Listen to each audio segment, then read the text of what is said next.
So when I say antibiotic-resistant bacteria, I mean that there's a bacteria which causes infection, which is immune to that particular antibiotic. It doesn't work for that particular infection.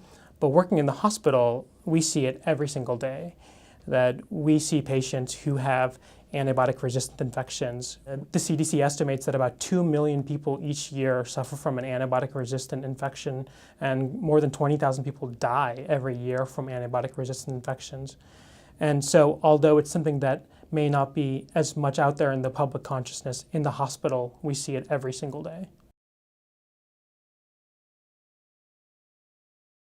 Overuse, overuse, overuse. Antibiotics are just overused, definitely in the medical setting, and as we'll get to, in the agricultural setting as well. The data now shows that close to 70% of the medically important antibiotics are sold for use on factory farms. What are your thoughts on that? Yeah, I think that it's funny because I think that many people in the medical field are not even aware of that. I'm an expert in antibiotics, and for much of my time as an infectious disease physician, I wasn't even aware of that.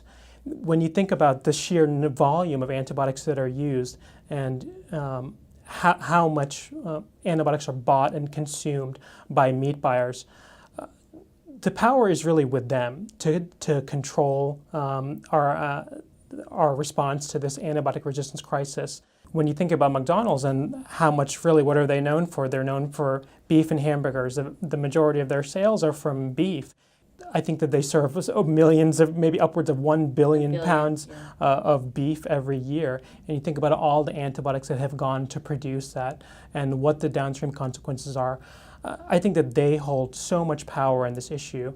So I think that this effort to try to get McDonald's in particular to reduce and really commit to targeted goals of reducing antibiotics in beef and pork production are going to make a huge difference for all of us and for our whole society in preventing the consequences of antibiotic overuse with antibiotic resistance. So I'm really excited to see the work that's been done so far, but there's so much more to do, particularly in the setting of beef and pork production.